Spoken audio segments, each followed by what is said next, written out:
Hello, Fightful Faithful. Welcome to another episode of the Tuesday Sour Graps NXT Post Show. I'm your host, Alex Pulowski, and everything sucks. Kate is also here. I am also here, Alex. Kate is always also here, and that's the best part of this show is that Kate is always also here. You know what? That's got to be the best part of the show because, listen, on a night where NXT does halfway decent, and then they just end the show like that and make us remember, oh, no, you were fooling us. You were fooling us for most of the night. You were fooling us to think you might be good, but you're not. That was on us. That was my bad. My bad. I was not familiar with your game. Actually, I was, and then tricked myself into thinking I wasn't. I was going to say, we're very familiar. We are very familiar with HBK's game. And you guys are familiar with what we asked you to do at the beginning of the show. But that doesn't mean I'm going to stop, just like it doesn't mean HBK is going to stop. So get in those super chats. Get in those humper chats at humperchats.com. And please leave a thumbs up on this video. We ask you to subscribe to Fightful Select. We're the weirdest Ricky Starks news. Maybe. Went up earlier today. You can check that out. Very, very odd one. Shawn said, admittedly, a frustrating one to work on. But everybody's been asking about Ricky Starks, so Shawn's doing the best he can to find out in a story that got suggested or kicked off by the rumor mill a little bit. So some clarity there on FightfulSelect.com for you about Ricky Starks. Also, all of the contract news that anybody could ever possibly want. And Forbidden Door is coming up, so you know there's going to be more scoop skis coming out of that weekend. But Alex, we got NXT to talk about. And as you said, significantly better than last week. Last week was colossally bad. This episode was much better. And it started with Turmoil. It did. Of the tag team variety. Teddy Long was like, Turmoil. Well, Meet Norma starts us out with Sup Partners, let's crank. Maybe the Gabagool be with us all. HBK hates us. Meat loves all, even the vegans. Thank you, Meet Norma. That's very kind. All right. Okay. All right, let's. Okay. I'm trying to figure out did we do this last week? When was the week that I think we did this? I'm trying to. Did we do the cookout puns? I was going to do barbecue puns because of Meet Normus, and it was making me think of like summer and barbecue. But didn't we do the cookout when Cody Rhodes was invited to said cookout? So like people are saying candy puns because of the ridiculous beach angle at the end. I don't know what's a good pun. You know what? Because of ZSJ and KOR tomorrow. Yeah. I think today we do like technology puns because of the techers. Okay, and because we had the No Quarter Catch Club angle, technology puns. Technology puns because of techers. That's what's up. Yes. That's like the most for me thing in the world. Sometimes I get nice things. Because of tech bros. Spelled Tekk. Technology puns. Here we go. Technology puns because we're getting ZSJ versus KOR tomorrow night. And Tavion Heights joining the No Quarter Catch group today. Yes, we'll talk more about the ridiculousness of that in a little bit. Tom LaValle says, "What's up, SGS? ZSJ versus KOR tomorrow." Yes, indeed, yes. Tim McFall says, "Happy Pride, SGS. HBK is being homophobic with his booking. The gays deserve a main title storyline that makes sense during our month of fabulousness. That Battle Royal sure was impactful, wasn't it?" Yeah, no reason for the Battle Royal to ever taken place. When he said he was homophobic with his booking, I was like, what did I miss? Like as a wrestling analyst, what did I miss on the show that was homophobic? Just that it was bad. Okay. Just in general. Yeah. What's the gays aren't in the main storyline. That's fair. That's gay fair. Community needs a storyline in NXT. That's fair. Tag Team Turmoil was announced as a way to figure out the number one contenders to fight the Blurry Boys at NXT Heatwave. And then they announced who the teams were, and 3 out of 5 of them, 3 out of 5 of the teams were from the main roster. That's, Alex, I'm no mathematician, but that's a majority of the teams. That is a majority. That is almost 60% of the teams in there. It's somewhere between 58 and 62% of the teams in the Turmoil match. If you look at the main roster and you look at the NXT teams, you will know that those are not the same. Nope, they're not. They're not. So New Catch Republic, who's just hanging out, having 7-minute matches on main event, not really doing anything. Lord knows, like, I mean, I thought they were going to keep the titles on Awesome Truth all the way through the summer, because I'm not that lucky. But it turns out they were like, no, let's take them off of Awesome Truth. And they're like, oh, great. And put them on it. No, we're just going to put them right back on the Judgment Day. Put them back on the Judgment Day. Make the Liv Morgan sexting story more prominent. Let's involve all of the divisions on Raw in that story.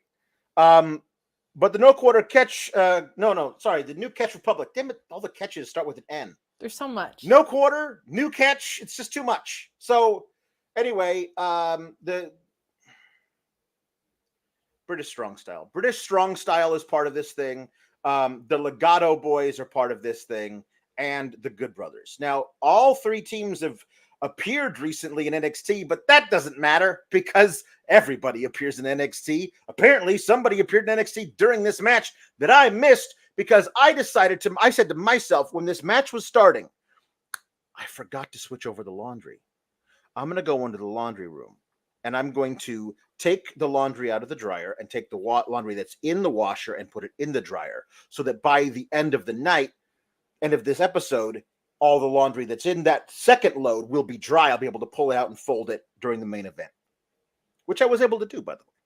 You had no laundry turmoil which was nice. Today. Which was nice. I didn't know laundry turmoil. But you know what? I was in what felt like for 5 minutes in the laundry room, out of earshot of this thing. And 2 of the 5 teams were already out by the time I got back. I have no idea what I just know Edris Enofe and Malik Blade lost to the British Strong Style in the first match. I know that happened because I saw that on Twitter. Apparently, Legato came in next, and they lost because of Apollo Crews.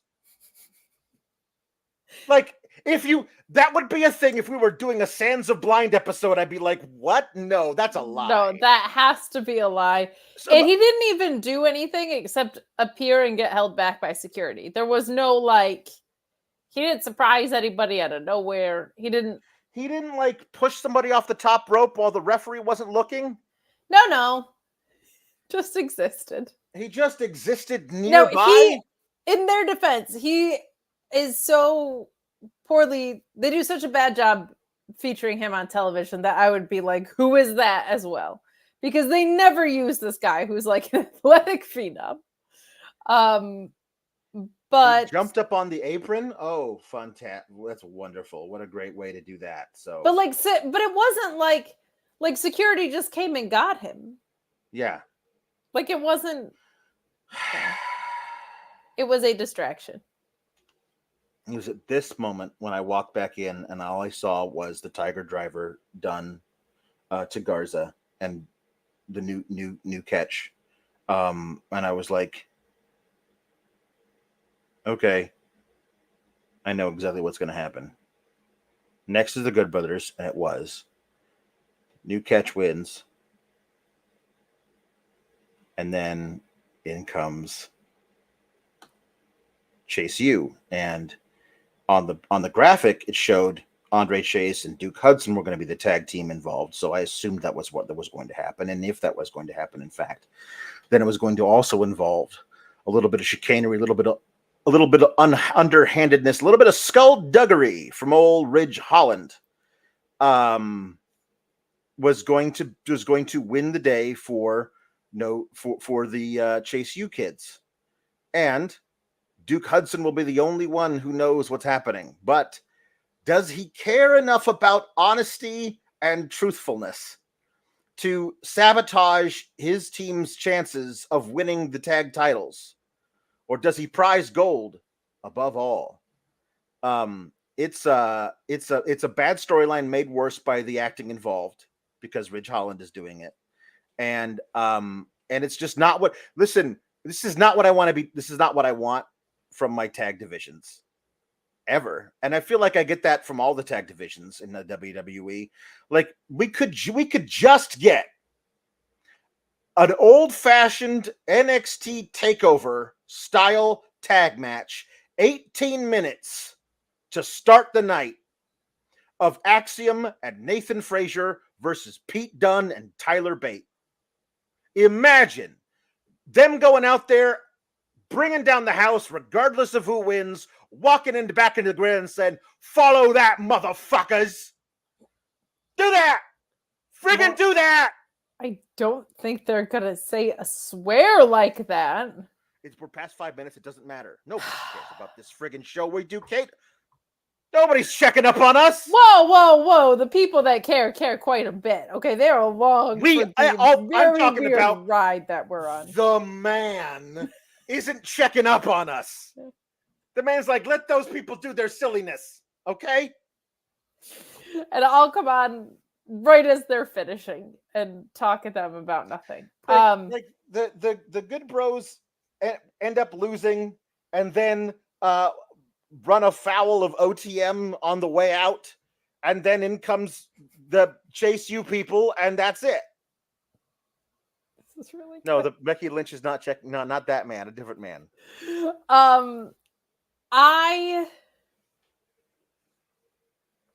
Okay, so I got to see Duke Hudson wrestle, and I am a fan of Duke Hudson wrestling. You got to see him wrestle one of the matches. He could have come in earlier, and then you got to see him wrestle multiple matches. I know that, Alex, but I'm taking what I can get. And I got to see him come in and immediately be like, you're done, bang. I like it when Duke Hudson actually wrestles. Andre Chase winning with a crossbody is something that we do. So the finish of the friggin' match. Tyler Bate is going to do, he's going to do a diving thing over the top rope to the outside to land on Andre Chase. But Ridge Holland pushes Andre Chase out of the way, and Tyler Bate lands on him instead, somehow hurting Tyler Bate more than if he landed on Andre Chase. There was no offense done to him. His plan was to dive over the top rope and land on a guy. Instead, he dove over the top rope and landed on a guy. Like, I don't understand how the second thing hurts you, but the first thing wouldn't have hurt you. So then after that move that he did to himself, he gets rolled back in the ring, and Andre Chase hits a crossbody on him off the top rope and pins Tyler Bate. What in God's name are we doing with any of this? Also, I mean, commentary going. Ridge Holland sacrificed himself. I was like, he's not in the match. He didn't sacrifice himself, and he had one small spot on the outside. That's not sacrificing yourself, is it? He pushed Andre Chase out of the way and then took the dive from Tyler Bate, thereby doing a lot of damage to Tyler Bate. Yeah, like it's not like he shoved Andre Chase out of the way and then punched Tyler Bate in the gut as he fell down, because the ref wasn't watching anyway. Also, if the ref had been watching, there's nothing that Ridge Holland did that's illegal. Shoving your own partner and then standing there so the other guy lands on you does not get you thrown to the back or your own team disqualified. So, he could have easily punched him in the gut as he was dropping down, then rolled him back in while the ref was looking over at Duke Hudson, and then that would have worked everything out. But no, they didn't do any of that. So, later when Ridge Holland is all smug walking backstage, and Tyler Bate's like, "Hey, Ridge, what was that all about? And I'm like, well, you saved his, like, you're Tyler Bate. Yeah, okay, he shouldn't have done that. But like, your plan was to fly through the air and land on a guy, and instead you flew through the air and landed on a guy. Landed on a I don't different know. guy. Like, it's the and also it feels like Ridge Holland has more muscle mass. So like, it would be like you wouldn't like Andre Chase's shoulder bones have got to be jutting out at crazy angles. You know what I mean? Like, it doesn't feel like that guy's got a whole lot of pad in there, right? The idea is that he's so much bigger and stronger that it's more of an impact. But fine. The good of this for me is I think the right team for the NXT product won. Yeah. Meaning that I was just saying, man, this act used to be so over, and now they're not even booked for their last PLE. And now they did something with them. So good for them, because they should, because they're over to their respective audience. They should. They're very over. And other, like, what is New Catch Republic gonna do here? I don't know. What are Angel Garza and Humberto gonna do? Like, to me, the bigger link back over to SmackDown and stand behind Santos while he probably loses a triple threat for a shot to get into the Money in the Bank. They, like, you know, it's dumb. I say this before, I say this again.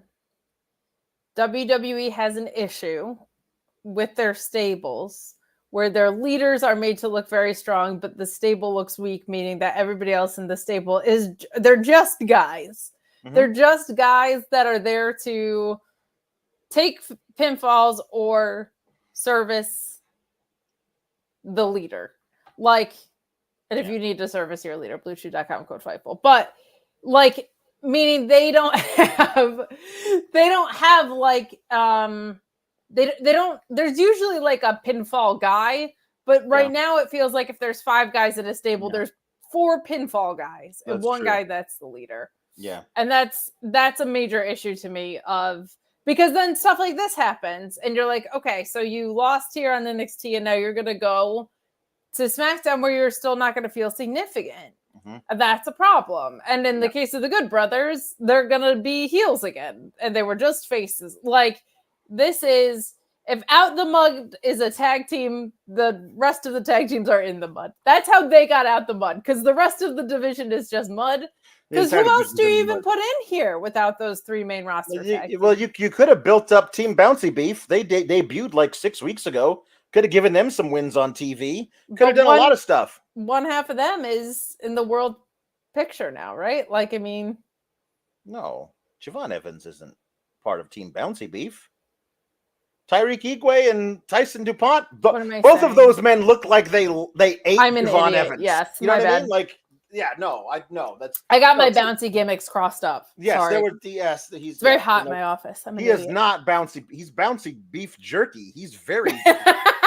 He's wiry. It is not. I'm out of my mind. I was thinking one bouncy, one beef. I got it all wrong. Yeah, no, it's different. They should, but that's a problem too. They should be getting a ton of wins on my screen because they're super exciting. So Gallus could have easily been in this. Gallus would have been a good shout. Like, if both Wolfgang and Mark Coffey are healthy, it's an insult to them that they were not in here. Long reigning tag champions. Yeah, they were long reigning tag champions. Hell, put Stax and Ruca in here. Like, you have tag teams on the roster. You know what I mean? Like, if you're gonna have Chase U win it anyway, just have them beat all the other tag teams on the roster. Yes. Anyway, so Ridge Holland is strutting around backstage like he did something, and Tyler Bate is like, "Hey, what was that all about?" And Ridge looks like he was caught, shoplifting by the, like, you know what I mean? Like, oh no. And like, as a kid, and Pete Dunne is like, "Oi, what's going on? You were supposed to go on and branch out on your own, and what you're wearing that, and you joined up with them. Explain that." So I like that, like, Ridge left Pete Dunne on the main roster alone, saying, "I gotta go find myself" or something, and goes to NXT, and the next time Pete Dunne sees him, he's joined up with somebody else, and Pete Dunne's like, "What the hell, bro?" Yeah. This was all decent story that carries through, but at the same time, like, New Catch Republic needs to be prominently featured on the show that they were drafted to. Like, they should be challenging Judgment Day and beating them, right? Yeah. That's the other thing. Like, if you're calling tag teams down from the main roster, I know this week they hinted at it, so you can't, whatever. Like, they hinted at the Gable Alliance pretty heavily. But, like, the Creeds would be the ones to come back down here in this role. Right? Maybe. I don't know. Weird. It's all weird. I forgot to mention Ava rallying the troops who were all refs. All right. We got extra security here. And the refs are looking like, you don't mean us, right? All we do is go, hey, knock it off. We're not actually security. We don't actually do anything. I don't know why she was like giving them instructions, because they were just guys in black security uniforms who were doing all of the stuff tonight. But she's like, whether it happens in the parking lot or we gotta stop. I have brought in extra security to make sure that there will be no breaches of security. And they were like breaches of security literally all night. There really were. Honestly, it wouldn't have been so bad if you didn't call attention to all of the things you have got, all of the lengths you have gone to ensure there will be no breaches of security. And then you show us security breach after security breach, like Apollo Crews isn't supposed to be there. Get down off of there. Oro Mensah, the beach, everybody. In her defense, she didn't say they were good at this. She just said there was going to be more security because there is a group of homicidal maniacs on the main roster running around, which I think is fair.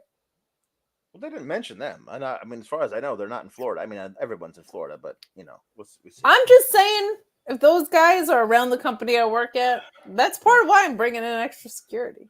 Carmen Petrovich is backstage watching on an iPad Roxanne hitting Lola with a back fist last week. Yes. Being like, wow, it didn't even really hurt her. And in comes Roxanne and is like, what are you doing? What are you talking about me? Let me watch what you're watching on the iPad. All right, Carmen. Oh, what do you want?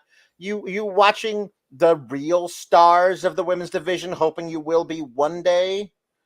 And Carmen says something back to her, and that's how the match gets made for later in the night. There's like 4 or 5 women watching backstage, and there's never men's segments that are set up like this, which makes me think that either these women need hobbies or they need to freshen up the playbook a little bit, because there's way too many women standing backstage or women sitting backstage segments without any kind of, like, at least in this one they were doing something, as opposed to having an episode of The View like they so often are, like just literally standing there talking with their blonde wave hair. But I actually liked that this got set up today, because Roxanne should be fighting people between championship bouts, and Carmen Petrovich is kind of like in that in non-storyline, she should be working with people like Roxanne, who are well established and very, very, very good at this. In storyline, she's a new up and comer, and Roxanne is the champ, so she should be kind of shooting her shot, even if it's a long shot. So I liked that this happened, and I liked that it happened tonight. Like, on the way to Heatwave, this is a perfectly suitable match. Yeah. So let's just talk about it right now, which is whatever. Lola's on commentary for it, and Booker T just needs to, what's the opposite of Blue Chew? Because he needs that. Red Crunch? Red Crunch is good. He needs Red Crunch.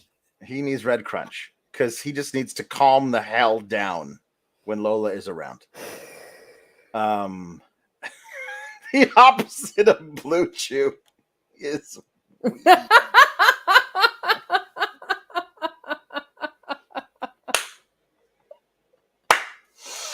okay, so Lola Vice comes out, and Booker T's like, for 45 seconds straight as she walks to the ring, and she's on commentary for Roxanne versus Carmen Petrovich, and Roxanne wins. Obviously, that is what this is for. Carmen looks fine for most of the match. It's okay, whatever. It's fine. It's whatever it is. And then Lola decides to get into the ring, and then she does a back fist to Roxanne, which knocks her the F out, and leaves absconds with the title. Absconds. It's a great word. She absconds with the title. It's a great word, and it's underutilized, to be honest. And so she loses the title, but I liked what she did. She walked into Leva's office and says, "Hey, when your champ finally wakes up, you can give this back to her and tell her I want her at Heatwave." And when Roxanne comes in, she's like, "How dare you steal the championship from me?" It's like, "I didn't.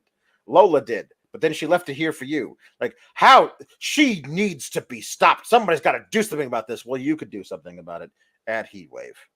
And Roxanne's like, "How dare you?" And she walks away. And Ava's like, "What a great idea I just had." Like, no, Lola just told you to tell her she's in a match with me. And you did. And you're like, "I am the greatest GM in the world."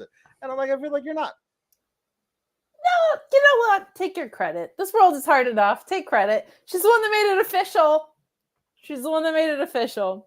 Take credit for the idea. Listen, there's another moment. I don't even remember who was being interviewed. I'm all out of sorts. But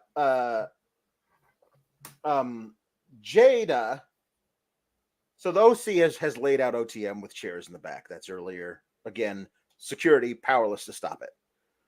Jada interrupts some interview with somebody to say, "Hold up, Michin, your boys want to lay out OTM. You want to sucker punch me?" Because that happens during the whole when Jada's up in the face of Big Luke Gallows. And Michin hits her and she's like, "You want to do this? So how about this? You and me next week, street fight." And I was like, "Oh, wow." So then later, big breaking news, folks. It is official. There will be a street fight. And I'm like, when was the last time somebody went on camera and said, "You and me next week, street fight"? And later they go, "Actually, I'm being told the GM has said we're not doing that match." Like, as soon as she says, "I want you in a street fight," everyone knows it's official. It's not big time breaking news. It never is. Yeah, but like, you should make it official. Because it was indeed the Kalani interview before that match. So that was Kalani being interrupted. So yeah, there you go. What do you want to do? You want to talk about the Roxanne and Lola stuff entirely and put a bow on it? Yeah. Okay. All that. So at the end of the show, we get this like officially made, like you said, or towards the end of the show. And I really like this as a program since Julia, it seems like, can't go. Like that, this is even though they're both heels, it's the most logical thing you could do. And they feel like very, very different heels and they have some history. So right. I like this. I thought I hate it when people run away with the belt because I'm like, I get it, but that doesn't make you champion. This was a nice little like spin on that of like, I'm taking the belt hostage to get my title match, kind of. Mm-hmm. The match with Carmen Petrovich was fine.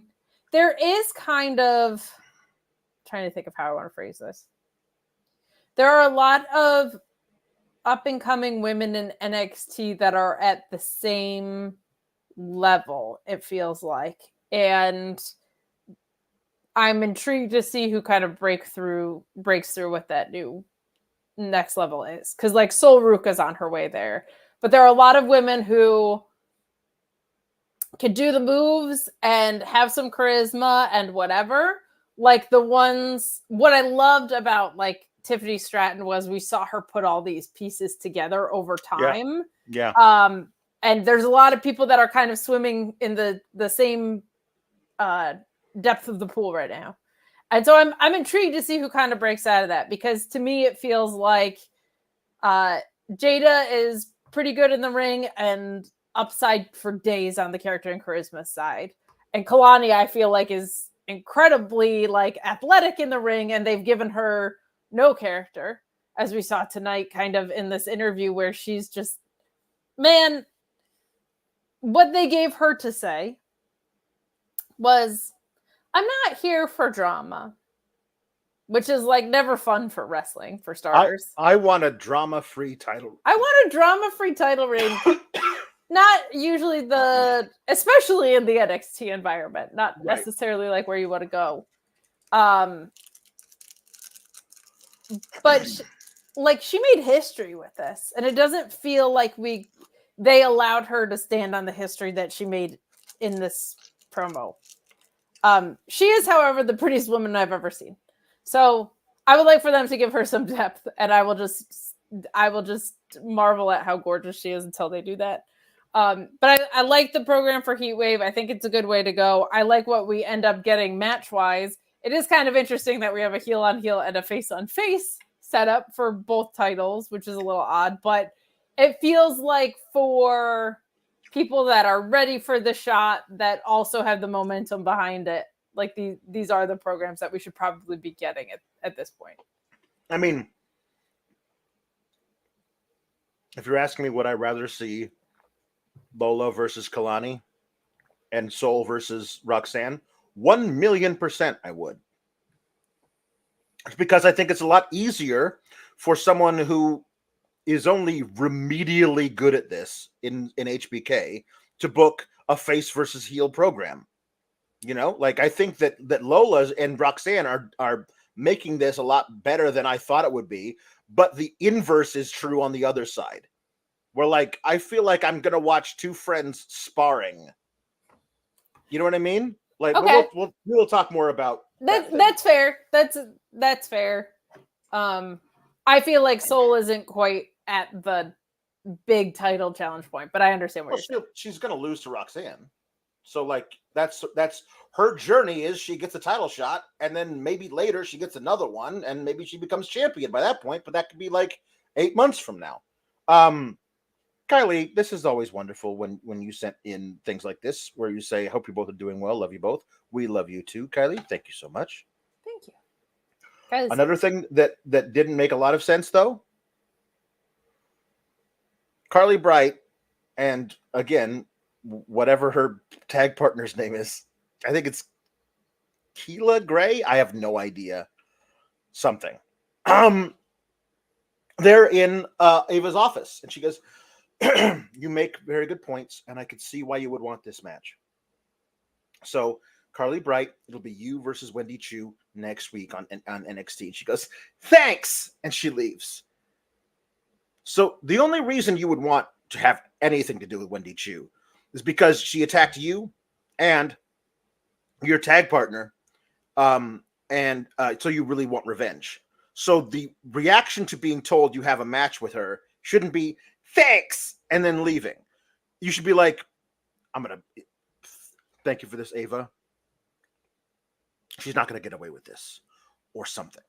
But like you be thanks, which are like also no one should want anything to do with Wendy Chu. She's horrifying. Like she is the person who should make the Wyatt 6 the Wyatt 7 because she is terrifying. You know what I mean? So it's Kendall Gray, which I also Kendall Gray. There you go. It's a different child actor feeling name. It is. But yeah, this didn't. If you're gonna enter the ring with a madman or a madwoman or a possessed doll, right? You should have, and to me, you should have a reaction that is naive, which Carly Bright, based on her character, should have. I compared it to Kelly and when Karma was around for that brief period of time, all too brief. It should feel like that, like horror movie, innocent, whatever, or it should feel like I'm very aware of what I'm up against and I recognize that in some way of being scared about that, right? Like of acknowledging the weight of I'm getting in the ring with something that I don't I can't prepare for it because I don't know what I'm reckoning with here. Mm-hmm. Like this is a different thing. So it needs to either be so naive and light that you're like, this girl's gonna get chewed up and spit out, or affected in a way. Thanks doesn't really do a whole heck of a lot. So I'm with you on that. But this was lightning quick. Ryan Cicchini says, "Wish Kendall Gray stepped up. She's a legit amateur wrestler." No, I mean, you must be telling me the truth. I don't have no idea why you're lying, but like, why would her persona be the same as all the ex-cheerleaders? If she's a legit amateur wrestler, make that her deal. You know what I mean? Like why would they present her? I'm not saying you're lying about this, but they're so bad at this. You have a legit female amateur wrestler in your locker room, and you present her as a cookie cutter clone of all the former cheerleaders in the locker room. What are we doing? I don't know, but that's really, really, really gross.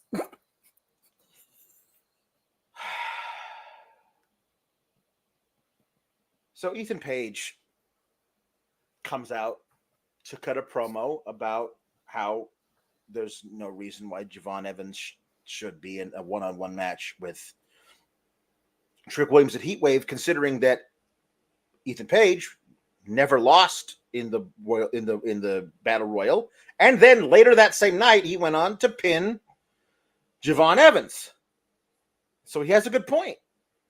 And he says, "Ava, come out here and change the match and put me in it instead." And Ava's like, "Well, you really do have a big ego, blah, blah, blah." She's talking to him about how she's not going to do this. And then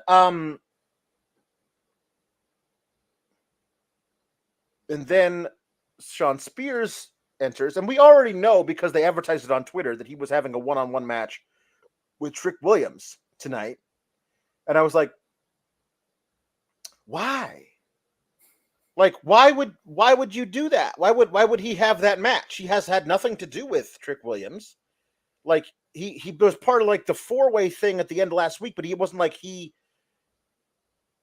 this is a match you do if like you already know the fatal 4-way is happening. So part of the fatal 4-way is these guys, and they'll fight each other. It's a dumb thing that they do in WWE. But I don't know why anyway. Shawn Spears is out here talking to Ethan Page. We have a lot in common, but we also and Ethan Page, yes, you did beat Javon Evans, but I beat him first 2 weeks ago.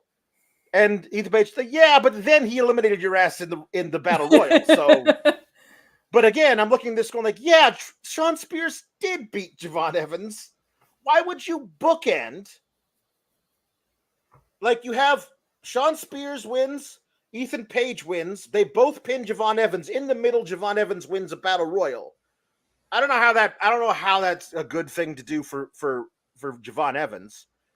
Or your whole if the end result you want to get to is fatal 4-way, Trick Williams versus Ethan Page versus Shawn Spears versus Javon Evans, I can think of about 150 different ways that are better to pathways that you could use that are better to get to it than this. I don't know. There is something that some wrestlers have, and Ethan Page is one of them. Kevin Owens is another. Eddie Kingston is certainly another. Of if you give me A and F, I will figure out a way to give you B, C, D, and E. Because last week I was like, this match should be for a contendership. Yeah. And the way Ethan Page spoke about it tonight, because there is something. I don't like when people are able to speak artfully to compensate for bad booking or writing. But when they can, it's helpful. And I feel like Ethan Page definitely did that tonight. In saying that it wasn't a contendership match, right? But he did beat him, so I should at least be there. Another thing that we have to discuss is the fashion. Because Shawn Spears coming out in a suit vest with matching pants. And Ethan Page coming out and his like patented, I have like fitted slacks and a half open shirt and it's flashy. There was a lot. fashion-wise happening during this. Mm-hmm. Javon Evans is a young phenom, obviously. So if these three guys were all the same level and had been here for the same length of time, I don't think I would be thinking that hard about it. He's a little too vulnerable and a little too on a meteoric rise to do that with. I would rather Shawn Spears won his way into this in some other way. Ethan Page has certainly built a foundation for him to stand on. And I feel like that win was a little different because Javon Evans had already lasted a whole battle royal before a singles match. So it's just more protected because of the timing of it. The loss to Shawn Spears, you could say it's like one of the most established veterans they have on the roster versus a rookie, I guess. But it does feel kind of odd. It does feel kind of odd to do that. And it feels kind of odd to make this a 4-way, but we're going to talk about that at the end of the show. Yeah. Love Grunge Ava. Love Twitter Ava. She cracks me up. Go follow her on Twitter. She's a riot. Of course, obviously, this is interrupted by Trick Williams. Yes. Who says, Shawn Spears, shut your goofy ass up. Ha! What a joke there from Trick Williams. I don't know. They're not doing him any favors. He's hugely over, but like this is not the best way to book him since he's become champion. Like for a guy who lived forever in Carmelo's shadow, and then like won the title from one of the most impressive wrestlers you have on the entire payroll of all of WWE. Like to do this with him feels like you're not really helping.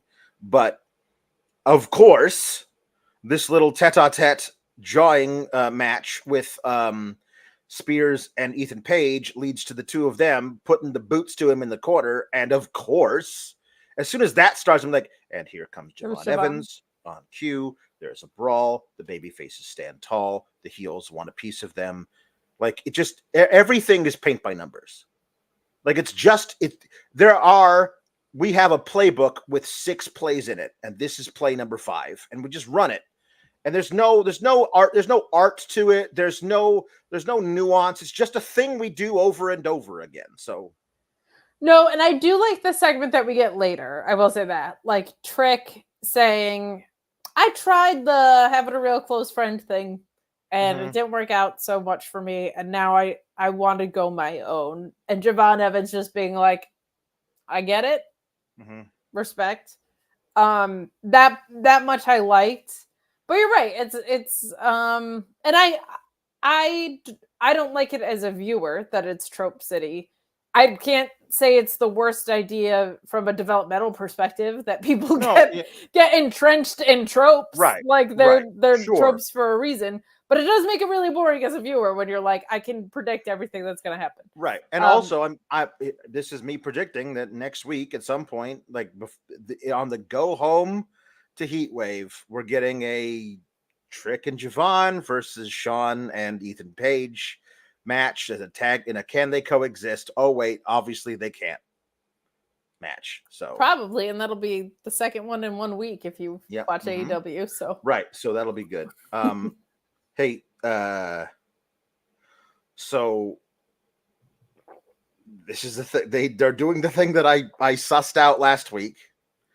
Stevie Turner and Robert Stone are vying for the top assistant position to Ava. And Ava's going to pick me because I have done all of these things for her. Ava's going to pick me because I have done all of these things for her. And no, you're dumb. No, you're dumb. You're not in it for the right reasons. Like all of this stuff between Stevie Turner and Robert Stone, like not a single solitary second should be spent on storylines like this in NXT. You have too much talent that is floundering there, not doing anything. TV time is at a premium. Like Stevie Turner can wrestle. Let her do that.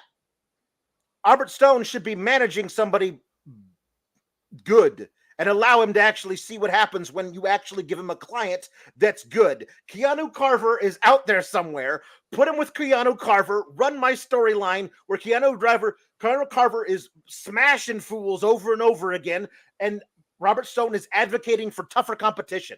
Do that for a couple of months and see if Keanu Carver gets over the way that Braun Breaker got over on the main roster, where everyone just wants to see him smash guys. Like, do something else, because this is like so... It just feels like they are both halves of a Lindsay Lohan and Lindsay Lohan starring vehicle. I don't know why you have the Parent Trap slander, but whatever. An American classic. You don't need to be tearing down.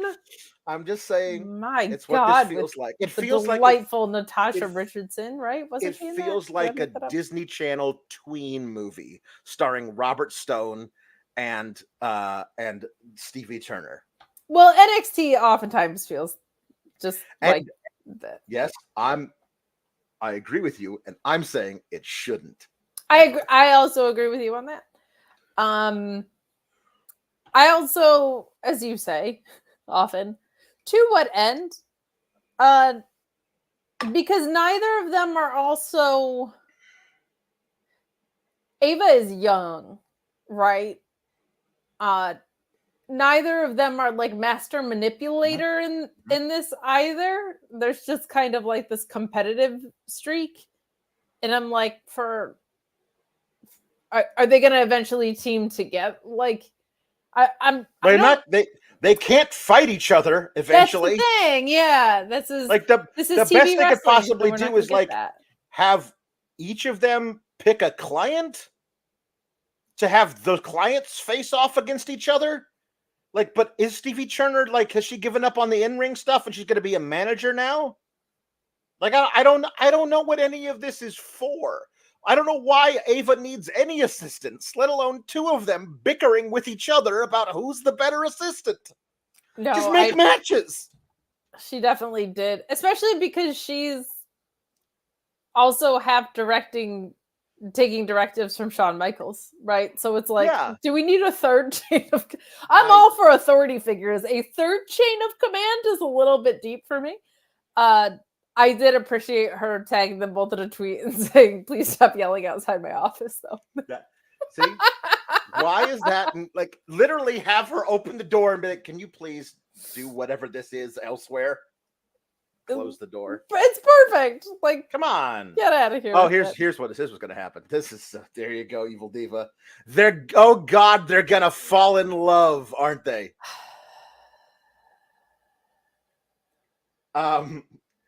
So Luis says that Keanu Carver was actually hanging out with Swerve this past weekend, and based on his socials, he wants to be on TV too.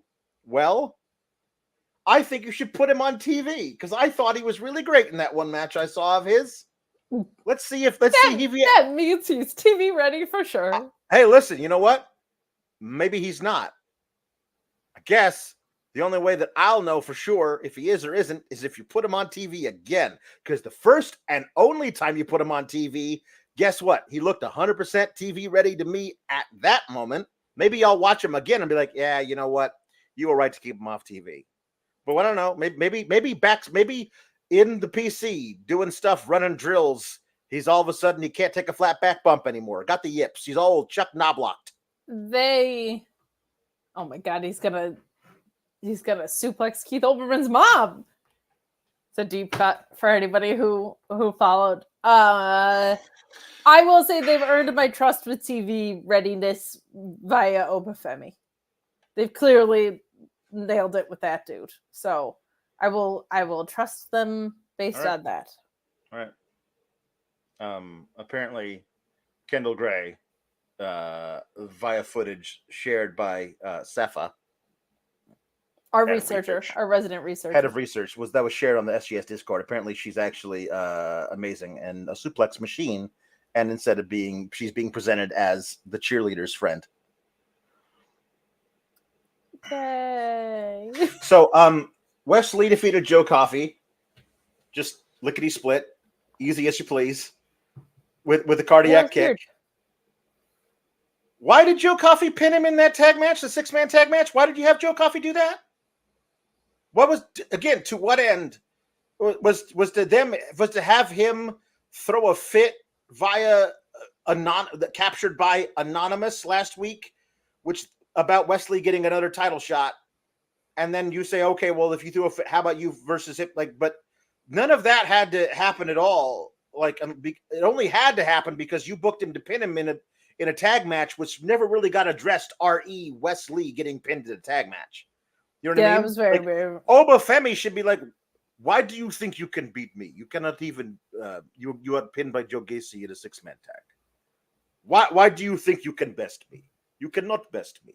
Well, you know what I mean? I mean, nobody can. Obafemi's again in street clothes, standing on the thing. Is like, good luck. This will be your first and only match against me. He's the best. Can they just have him on the show all the time? Just like, can he just be an hour of the show? He should be on NXT. Every episode of NXT, he should be on as often as the Judgment Day is on Raw. Literally, he should have 5 appearances a night. Just him walking around backstage, cutting brief promos about how he is the mountain other men must climb. He could just walk around backstage because he's so cool, and I would watch it like this. I liked he had some extra bass in his voice today about hey, you won. Yeah. The challenge. And I also, the Raven's Nest thing is so weird, but it looks really cool when Wes Lee is on the ropes and they're having because they're not eye to eye, but there's this very intentional shot that looked really, really cool. That match should be a ton of fun. I'm really looking forward to Obafemi yeeting Wes Lee some more. Yeah. And Wes Lee he's a great. I really like Wes Lee as a babyface. His comebacks in this are going to be really emotive. Wes Lee's going to have an amazing comeback and a fantastic hope spot, and he's going to lose to Oba. Yeah, it's going to be great. And then he can go to the main roster. I would not be mad about that. But I am weary of main roster call-ups because of the incredible lack of planning. Yeah, true. They should team him with Odyssey Jones. That's a fun babyface tag team. Oh, it is. But they would Wes be Lee and backstage. Wes Lee and Odyssey Jones would be an amazing babyface tag team in Raw. Then they would have to come back to NXT and be in Turmoil to do it. No. You know why? Because Wes Lee and Odyssey Jones are going to beat the Judgment Day for the tag titles. It just won't happen until WrestleMania. So I would love that duo. That would be a blast. Yeah. Yeah, what happened to Gallus versus Bouncy Beef? We're still not getting that tonight. Yeah. So I guess they'll do that next week. That's cool for the go home. I'm not mad about that. Tony D'Angelo versus Nathan Frazer. Frazer was talking to Dante Chen backstage, and Dante Chen's like, hey, listen, I want to know what I respect you, and I'm rooting for you, and if you need me, I will absolutely be your second for the match tonight. And it's like, yeah, you know what? I haven't really been able to talk to Axiom. So if he's not available, thank you. Axiom does show up and he says, I'm feeling about this, and I realize that even though we haven't seen eye to eye recently, that I am your tag team partner. And it would be my honor to be at ringside for you during your match, your Heritage Cup match tonight. And Dante Chen says, okay, well, just so you know, thank you. This is awkward. And he leaves. So anyway, we got Nathan Frazer versus Tony D. It started out hot. Each guy got a pinfall about a minute into the first 2 rounds. Nathan Frazer first with super fast running guy stuff, and Tony D with the counter to that, which is you're running really fast at me and I will pick you up, put you into a spine buster. And each guy got a pinfall right away, and I was like, this is going to be a fast one. And they almost went the distance because nobody else could get a pinfall for the longest time. Round 3 went by, round 4, round 5. Finally, in round 5, we got Tony D hitting another giant spine buster and pinning Nathan Frazer This was great. Best thing on the show by a landslide. This ruled. This ruled a lot. Isn't it so fun when we get to see Heritage Cup matches and there's not just like a bunch of interfering bullshit constantly? I love, as the chat knows, I love rules and I love stipulations. Yeah. And I like when those rules get followed and then played with a little bit. But man, it really is funny that like Hook and Tony D, the two meme wrestlers, are great. Like how far we've come. Tony D, like when Axiom got that first pinfall on him, his facial expressions of being so caught off guard and so not okay with it, and also, well, I have to adjust my game plan. Because it wasn't the, well, I wasn't prepared for this guy thing, but it was I didn't know what I was in the ring with yet. So I'm going to have to make what I do work with that. Like just his facial expressions, the way he went back to the corner, like this is gonna take some thinking. Like it was really great. I read it as Tony D'Angelo knowing how fast this guy was, having watched all the film, but it's not the same when you're in the ring with him. Yeah. But he did all the work. He was prepared. He scouted him, all that stuff, and it still wasn't enough. And he was pissed at himself. And so he was like, I'm not going to let you do that again. Like there was that moment of that, but it started out as dumbass. You were ready for this, and you still didn't do that. So now I got to change everything about all that stuff. And then in the second round, he knew what the counter was. Yes. Let him run at you. You're bigger than him. If you can turn his momentum into a spine buster, he's so done. Good. And he did that to him twice, and that's how he won the match. Like so if I can just use his momentum, turn it into something up and then back down, he's done. And he did that. It was so, I really liked all of this. I liked the 1-2 response in rounds 1 and 2. And I liked that the others went the distance, and then that it was a definitive win on top of it. Everything about how this was done was great. Whoever produced this, produced all the things. Great. And yeah, that Tony D reaction of the recalibrating, and you're right, it was more like a pissed at myself kind of thing. Just read just perfectly. I loved it. And it also made it feel like Nathan Frazer didn't lose too much by losing this. Like, because he's already a tag team champion, and Tony D came across as convincing, and just like the better guy won that day. Right. Sometimes that's all it takes. A lot of times that's all it takes. So I loved all of this from start to finish. I thought they had really fun chemistry, considering exactly what they are so the epitome of the styles that they are. So it's not just like styles make matchups. It's like this guy's crazy fast and this guy's very strong. This was a blast. I loved everything to do with this. But I also love rules like a nerd. Yeah. So I'm looking at what we're doing with Tony D. I'm looking at like, how do we modify this so he doesn't become a laughing stock on the main roster? You know what I mean? And I just feel like just because this is what's so great is he makes it work, because he when he gets serious, we believe him because he's really good at this. But the main roster audiences aren't ready to accept I am the literal son of a mafia don and also a wrestler, and not have it be a laughing stock like it was when he first showed up in NXT.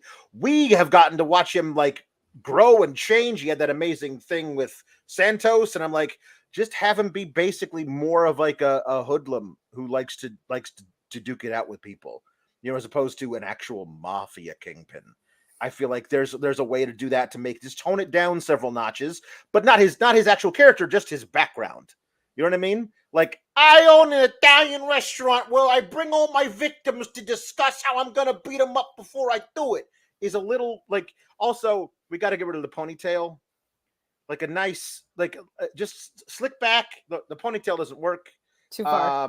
You've gone too far. Also, too many mods. A good 4-day growth of stubble. The beard's coming a little too thick to be a mafia guy to me. You know what I mean? I love that he wears the tracksuit when he wrestles. I think that's good. The tracksuit's awesome. But Alex, sometimes you don't want 4 days of stubble on certain parts of you. You know what I mean? Yeah, no, I think I know where you're going. And you need the right tools for the job. Is all I'm saying. Right. So Shawn Rossap is going to tell you all about it because I'm not qualified to. Really. Nobody wants to see your hairy balls, so clean them up. Manscaped.com and the code FIGHTFUL is taking care of you. Maybe you're just looking at yourself and you're going, I'm too far gone. There's nothing I can do. Manscaped's got you covered. And you might say, but Shawn, there's just so much. Where do I begin? Manscaped.com and the code FIGHTFUL. That's where you begin. That's where you go. That's what you do to figure out all this. Body wash, body buffers, shampoo, beard oil, beard balm, beard trimmers, beard combs, and then stuff for your nether regions. Ear and nose hair trimmers. What don't they have at manscaped.com when you use that code FIGHTFUL? If you travel too much, you're like, I can't be bothered with that. They got the go bag as well. They got the groin and go bundle. They have everything for you. Don't let yourself go by the wayside. Take control of yourself and your cleanliness. Go to manscaped.com. Use that code FIGHTFUL. This killed me. Oh no. How about some Tecker puns? Just Ricardo says Technology Team 2000. Hey. Insert clever Tegan Knox pun says Tekken Knox. That works. Ian R says Zach Server Jr. Very nice. Chris Pereira says Laptop Dollar.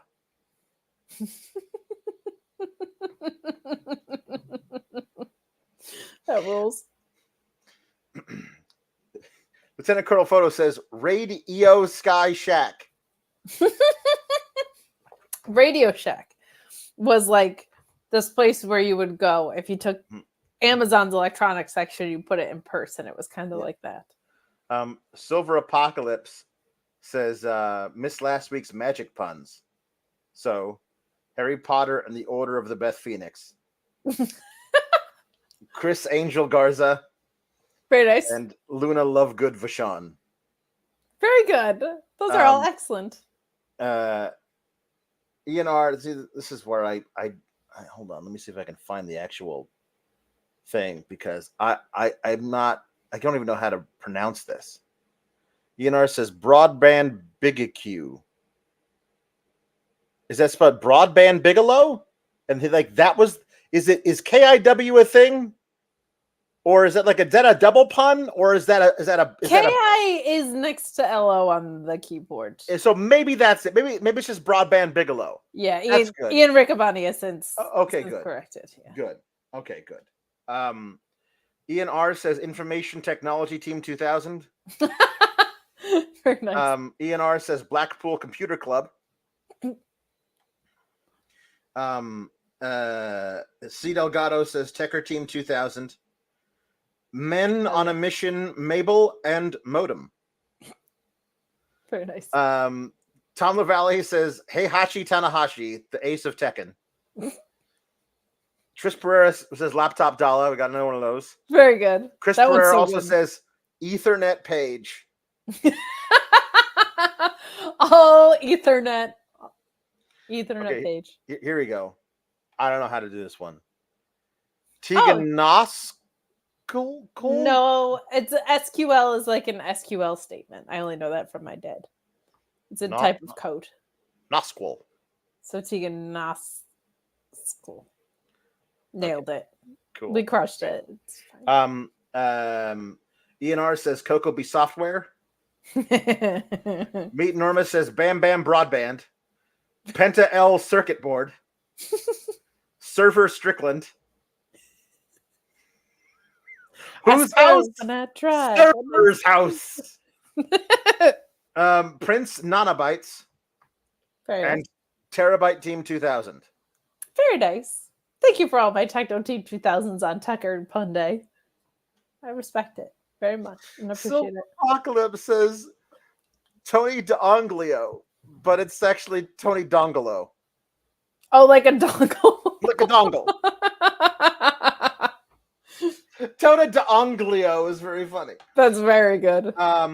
Domain roster from Chris Pereira. Ian R says no quarter cash crew. Like clearing your cash. No quarter cash crew might be the leader in the clubhouse. That's really good. That's really great.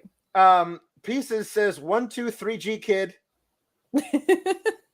Chris Pereira says bookmark Sterling. Very good. Eli says Bluetooth Chew. Code Fightful. That's much better than Red Crunch. Chris Pereira says Firewalls of Jericho.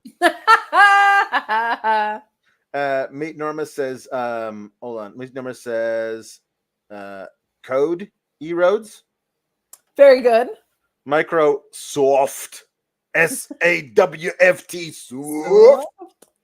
And the New Day Woo. Your father says, keep cool, Gabagool. May sound good, but it is well nigh impossible with this weather. Everything else may suck, but not the SGS, not Team Kalex, not the Council, the Sisters, nor our Supermod, and certainly not Mr. J.W. Pringle. My dad is bearing the heat to come help me paint this very studio that I'm broadcasting in right now. Wow. So. What are you going to paint it? What color? Yeah. I feel like I should do a big reveal. Okay. But it's like a kind of like peachy pink, and then I'm gonna do this is an SGS exclusive, okay? Here we go. It's the scoops. Behind the curtain. Scoops. I'm gonna do an accent wall, like a lavender color, and then I'm gonna have 2 setups. So it's gonna look like I have 2 different studios, but really what I have is an L-shaped desk, and I'm gonna have an accent studio with one. There you go. And then fun like peachy pink flamingo-y color on the other. Very nice. Very nice. We can't all have faux brick walls, Alex, okay? We're not all legends. Yeah. Cepha says Cash Wheeler, Dax Hardware, Brian Paskeith, and Hangman Adam webpage. Those are 4 for 4. Crushed that. Wi-Fi Thunder Driver from Knocked Out Films. I have been knocked out. I'm the film. I was knocked out. I thought that was okay. Yes, me Norma saying R.I.P. Sika. Yeah, Sika, sad news. Happy he got to see.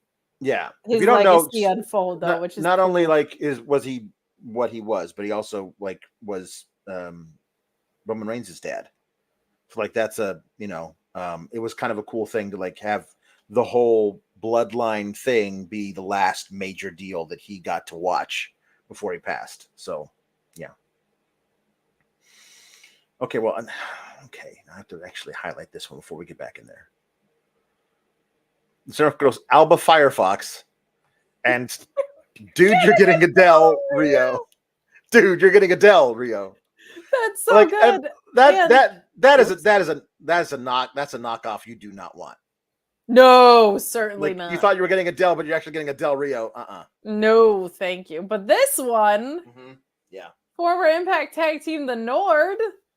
I love that. And we weren't going to give them an ad read, but darn it, when you set us up like that, what am I supposed to do? Not play it? That feels wrong. Buying pay-per-views on NordVPN.com/Fightful is going to enhance your pay-per-view buying process. Now, one subscription to NordVPN has so many different benefits, but if you're a big pay-per-view buyer like myself, UFC, boxing, pro wrestling, all that good stuff, any combination of the three, if they're doing a fight circus or something like that, this subscription will pay for itself after 1 or 2 pay-per-view buys.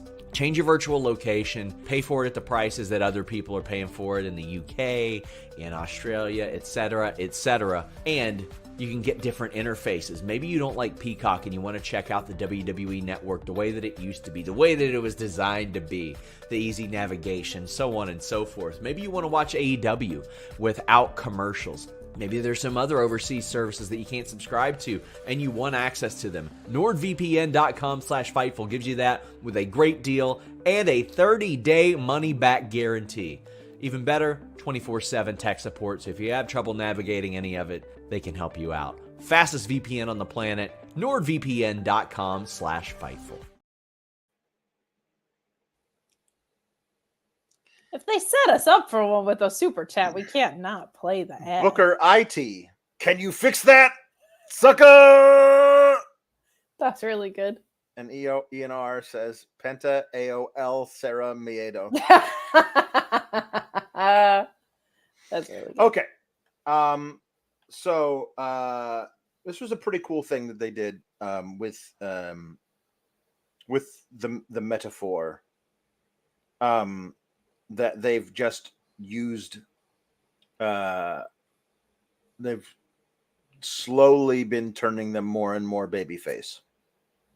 And this, of course, cements it.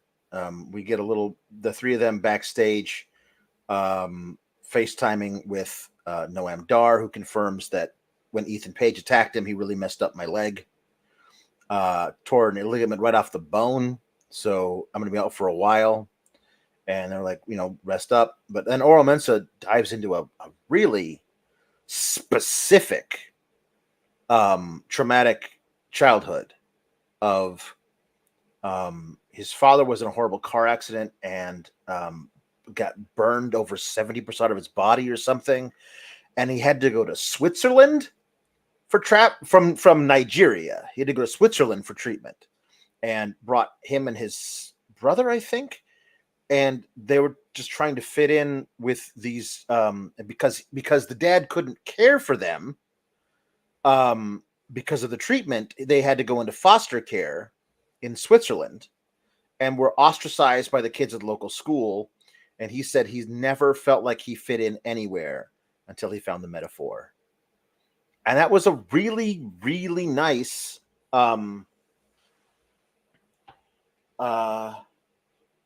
little piece of sympathy building for all of them. And it's because the reason that Oro Mensah won't stop attacking Ethan Page is because Ethan Page is responsible for putting out Noam Dar, who feels like that Oro Mensah feels like that's his brother. You know what I mean? And that's really well done. Like, this is all excellent. And there was a little group hug and Noam Dar saying thank you for sharing that. Like, I miss you guys. I love you guys. I'll be back. And when I am, whatever. And Oro Mensah's like, I'm not going to let Ethan Page do anything until, I get my revenge on him or whatever. It feels very odd they haven't just booked a match between Oro Mensah and Ethan Page. This still won't do that for some reason, but this reinforced security did nothing for Ethan Page today, but no, but I thought this backstage thing was really, really well handled. I too have never felt like I belonged until the metaphor came along, even though I'm not in it. On a technicality, I'm not in it. Mm-hmm. No, this was really, really well done. It was nice to get, like, at first I was like, where is this going? And then for him to bring it back to the acceptance and to the metaphor being so personal to him, and that was why, was really, really nicely done. My only complaint about this, and there's nothing that they could have done differently, is I think it was Jakara Jackson had the phone, right? Mm-hmm. And the only way you can hold the phone when somebody's FaceTiming with you like this is like you're a library teacher showing kids the pictures of the books. And that monologue went on so long, she just was kind of like holding the phone there like that for a really long time. Mm-hmm. Yeah. But like there's nothing you can do about that, but it just kind of registered as weird. But this was really well done from Oro Mensah. I like that it gave us a lot, right? It gave us insight into who he is. It told us why the metaphor is so important to him, and also told us why he is so continually attacking Ethan Page. So it accomplished so much in a very short amount of time, and I thought he delivered it well. I think this was all aces. Yeah, this was really good. That Noam Dar versus Ethan Page grudge feud when Noam Dar gets healthy is going to be excellent. With Noam Dar fully babyface at the time, that'll be really good stuff. We will fashion see. Is going to be out of control. Yeah, well, that's true. I'm hoping Ethan Page is champion. Like this next pay-per-view is in. I mean, like Toronto, then Oro Mensah will have failed miserably at his job. They're in a fatal 4-way. Everything you do to Ethan Page in that is fully legal. You can come at him with a chainsaw, and they can't do anything to you. So it's true. It is very easy to get away with murder. Chair, like you can just stand at ringside and hit him with stuff over and over again. They can't kick you out. It's a no DQ fatal 4-way match. Man, I really don't.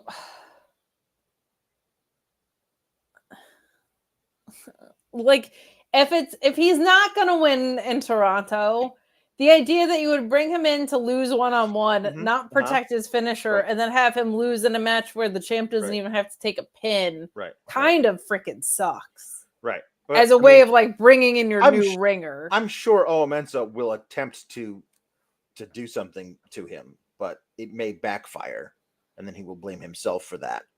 You know what I mean? That's true. So, it does feel like, Ethan Page winning via not pinning Trick Williams is the way to go. However, this is HBK we're talking about, so that I feel like is the least likely scenario that we're going to see. So, Tavion Heights defeated Damon Kemp. So, the stipulation is if Tavion Heights defeats Damon Kemp, then Tavion Heights is also in the No Quarter Catch crew. Not if he beats Damon Kemp, then Damon Kemp's out and he takes his place. Right. So, just Damon Kemp doesn't seem like he's against the idea of getting a new guy in the thing. You know what I mean? He that helps us out, safety and numbers and all that. There was another guy who used to run with us. I can't remember his name, but he's been gone for a while now. We should probably replace him with another guy in the group because 4 is better than 3. So I don't understand Vic Joseph he doesn't want to be seen as the weak link. So if he loses to Tavion Heights, he'll be seen as the weak link. But yeah, but it's a thing that Charlie Dempsey is making him fight Tavion Heights because Charlie Dempsey wants Tavion Heights in there, so he wants Damon Kemp to lose. The psychology of all of this doesn't quite track to me. The match was good. I think both of these guys are really fun. They go to great suplexes. Tavion Heights has been woefully underutilized. I thought he was amazing in the breakout tournament, and that's been months ago at this point. I'm glad he's going to get TV time out of this. The psychology of all of this didn't make a lot of sense. I think there was a cleaner way of doing this that commentary could have told us, which is not so. It should have just been about if Tavion Heights proves he can hang or he wins, he's in it. Not the idea that Damon Kemp would be the weak link, but this match is to test out what this guy's got is a perfectly acceptable story. Sure. Kind of maps the Blackpool Combat Club, except that was you lost, but you bled with us, right? Right. Sure. But I think there's a really simple thing to do there. The problem is the guy for that story is the guy that they have to replace. The dude who would serve that role of can this guy hang is the guy that was the leader of it. And he thankfully for real life reasons, is gone from the company. So it just felt like Damon Kemp doesn't have like the pull to be the guy that's the test for Tavion Heights. Here's what they should have done. Charlie Dempsey says, "Okay, Tavion, if you can hang in a handicap match versus Miles and Damon Kemp for 5 minutes, you're in. Like, make that the test. Like, he's got to throw around 2 guys at once for 5 minutes and just not get pinned. Like, that, to me, that's a test. And that's also how I feel like this kind of group would initiate people. You know what I mean? All you got to do is hang for 5 minutes, but you got to do it against 2 guys, not 1. And Charlie Dempsey out there like the king watching this whole thing. I mean, I don't know. That could be fun, but Tavion Heights wins with an amazing belly to belly. So like, I can't wait to watch him do more. Yes. Like, I'm looking forward to that part of it. He should be on TV. This feels like a cool thing to add to the group. What's the next thing after Heatwave? There's something at SummerSlam, or we don't have to wait all the way till Halloween Havoc from Heatwave, do we? So they don't have anything in place, but it's been kind of heavily hinted that they will. So it might be something new. All right. Whenever that is, let's build Tavion Heights to face Tony D. Love that. Because that's just 2 dudes who chuck each other. Yeah, beat the hell out of I want that. It's just a battle of suplexes. That's what I want. Very into that idea. Very into that idea. Maybe they do No Mercy. Maybe they do Have Mercy, and John Stamos hosts. It's John Stamos. It's John Stamos is the host, and he twerks the whole time. Just Uncle Jesse twerking. We're the best. We're too deep into puns, but I would have Full House punned all day. This is it. From This Is Ramo, Gargano Netscape. The Gargano Netscape is impossible to get out of or to connect to. That almost made water come out my nose. Yeah. Okay. You guys rule. Brindley Reese, again, an hour and a half after her boys lost in 2 minutes. It's like, you guys did such a great job. It's weird that you haven't gone to the showers yet because it was 90 minutes ago that you guys lost. But okay. Hey, so bad. I'm so proud of you guys for lasting almost 3 minutes. I'm so proud of you guys. And they're like, you need to last more than 3 minutes. I know. Not redcrunch.com code Fightful, but I don't have that as an ad read. But you guys know where I'm going. Then Izzy Dame shows up and it's like, oh yeah, you're so positive. What did that ever get you?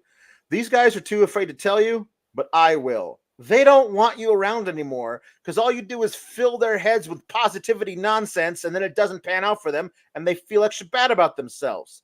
And this is where Tatum Paxley slowly creeps up in the window behind her, and Izzy Dame apparently has eyes in the back of her head and goes smack to the window, and Tatum actually falls over. And but then she finishes out her little deal, and Brindley Reese is like, you guys don't actually think that, do you? Malik Blade's like, no, of course not. And Edris Enofe is like, no comment. Little bit. She kind of has a point. Feels like they're lining up Izzy Dame to fill the Blair Davenport role that is now left. That feels very much like her character was. Izzy has the size and the strength that Blair Davenport has, which I don't hate for her. That gives her a nice personality that is distinct in a sea of blondes with wavy hair. So that's good. And it also kind of translates nicely because she was the heavy of someone who's now on the main roster. Like her just kind of stepping further into that role, I think is a good fit for her. Yep. The Tatum stuff got me. I'm not gonna lie. that popped me tremendously because it was timed really well. And sometimes you can just feel when someone creepy is there. You give them the old Helga, hey Arnold slap. And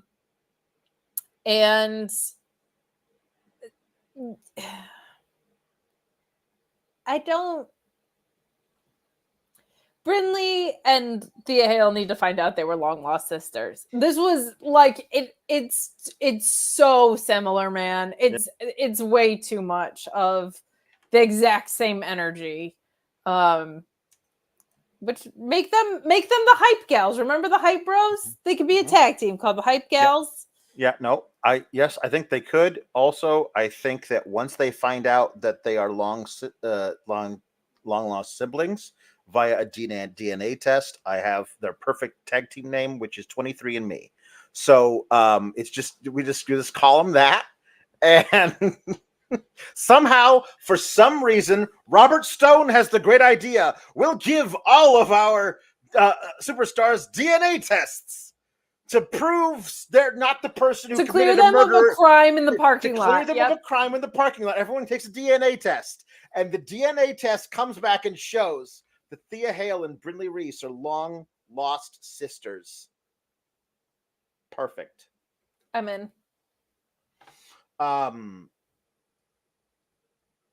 They brought out, so Duke Hudson and Ridge Holland are talking, and the smallest, nerdiest fellow in the entire world comes out and goes, "Hey, Duke, you were looking for these pictures from your match last week?" And I don't know, like, why did you pick that guy with that voice, with the glasses? And he says, "Yes, little dweebs need jobs too, Alex. Okay, everybody has a place in this world." Your job in that particular scene is to be inconspicuous, not to be like, I need a whole backstory of that guy. Why was he not part of the crew on Big Bang Theory?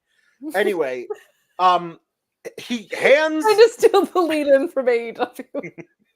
There you go. He gives a Duke Hudson a manila envelope that he reaches into, and he's going to pull photos out. And instead of Ridge being like, "What are you doing?" he goes, "No, you don't want to see those, mate. Just let it go. You don't need to see those photos." And then he steals them from Duke as all the rest of Chase U runs in and hides them behind his back. So, like, how many weeks are you going to make us wait to officially find out the thing that I spotted during the match, which is that Ridge Holland, when the camera wasn't on him, was holding Duke Hudson so he could get a leverage on a roll-up? Like, how is that a smoking gun? You know what I mean? Like, we already saw him also do something kind of underhanded this time. Spoiler alert, they're probably going to win the tag team titles at Heatwave via Ridge Holland blatantly cheating. So, like, it's going to be this. All this is going to prove that Duke knew ahead of time. Why do you need photos in a manila envelope when this is a tape show? I know. I don't like. We need photographic still evidence. Pause button. Like, just go back and watch the match and just like pause and then watch in slow motion. I guess because like the the angle of the camera is inconclusive. Then they have still shots from a different angle that prove whatever. But like, I don't know. You saw it in real time. Yeah. This is like 15, 20 years ago, where like on the sidelines, they would give quarterbacks like developed photos, and now they just give them an iPad. You know what I mean? Or a Microsoft Surface Pro sponsored by Microsoft. Sure. Like, they give them that to look at because it's a lot better than fucking photos that they developed. You know what I mean? Yeah. That's I'm just going to say, especially on a night when Carmen was watching tape on an iPad. This fucking show. For Kate's Full House puns. Gia Cities. Alex would never get it because he doesn't know shit about Gia. I don't know shit about Upsetting. Gia. She was a bad girl. Her home life was stressful, though. It's a whole thing. Yeah. So the Blurry Boys are backstage, and Axiom is like, "Hey, you did really good. I'm sorry you didn't win, but you were this close. Don't worry, we're gonna win the tag titles at on Heatwave." And now they're on the same page. So like, all of this was to just like I don't know exactly what. Maybe it's because because Nathan Frazer's going after the speed title. Like, what is going to be the thing that further drives a wedge between them? Because like the idea that like Axiom and Nathan Frazer are almost at a breaking point because Nathan Frazer isn't taking the tag team titles seriously enough. You can't resolve that storyline 2 weeks before they have the title match. That doesn't make any sense. You know what I mean? Otherwise, don't do the story. Yeah, there'll probably be some other lack of focus, right? I don't know. So Arianna Venti had a match versus Soul, and because Arianna Venti is from the Toronto area, I just assumed she was going to win via some kind of chicanery, and then get her title match there. And Kalani was going to win because Kalani would beat her because she's better than. But the match would be fun, I guess, with all of Arianna Venti's antics and stuff, and the build for it will be fun and whatever. And I guess I assumed that A, because of the Canadian thing, but also B, because of the heel face dynamic, and also because Sol Ruca should have won the title in the ladder match. I mean, again, I said that at the time. If you're going to have a babyface win the tag title, I mean, the North American title, you just have Sol Ruca do it. Why have Kalani do it?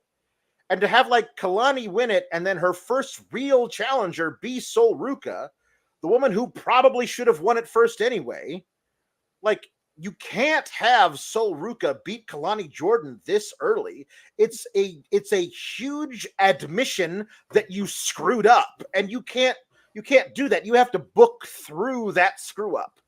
If you had a heel like Lola Vice beat Kalani Jordan for it, then you could have the Kalani Jordan trying to work her way back to a title match and get it back, and that's where we see the character growth and all that stuff. You could do that, but to have another babyface who's on good terms with Kalani Jordan, who probably should be in the position that Kalani Jordan is currently in anyway, beat her for the title in her first title event doesn't make a lot of sense.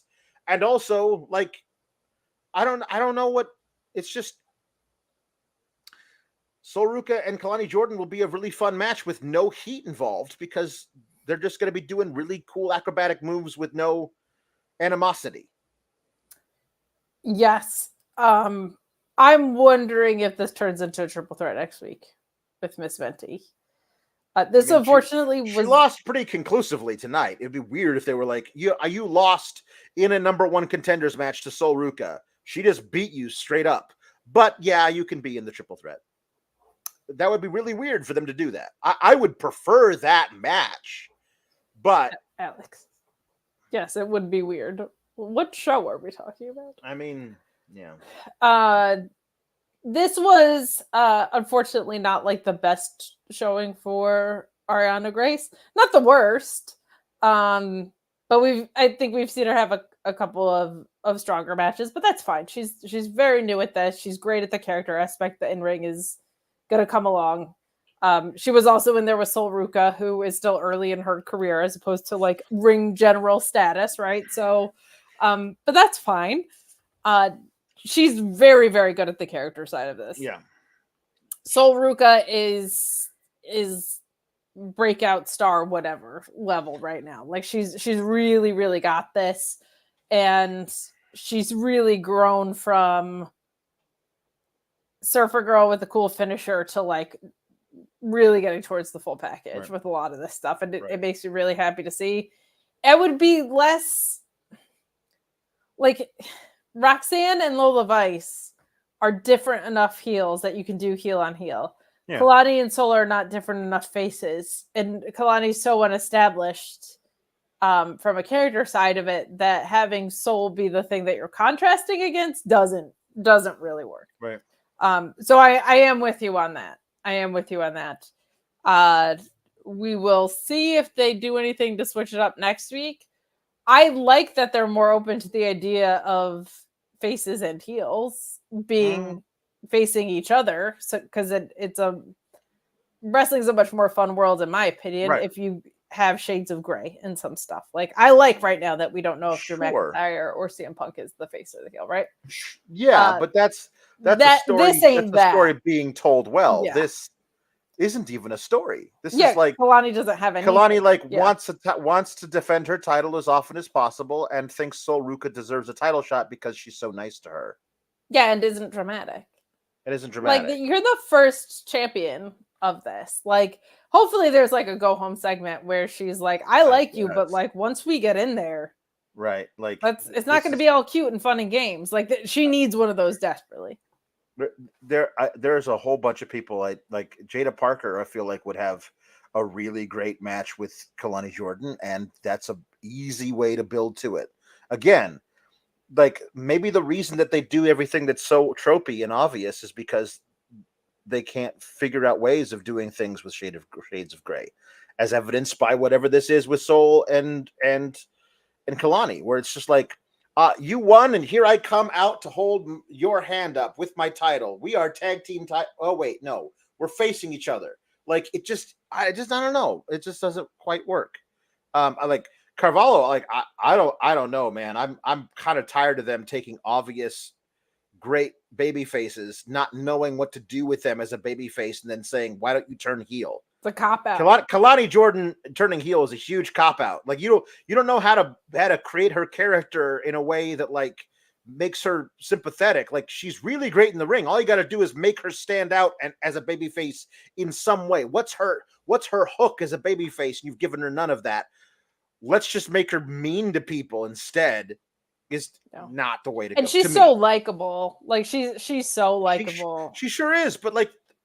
Yeah, but give us a reason to. Yeah. Yeah, in a very generic way. Now, also, Sol Ruca was not helped in this by Vic Joseph saying like, "Oh, maybe those nerves about being this #1 contenders match have got her slipping all over the ring ropes. Either the ring ropes are slippery, or her feet or her shoes were slippery. It was not because of nerves. Nerves, yeah. They were weird.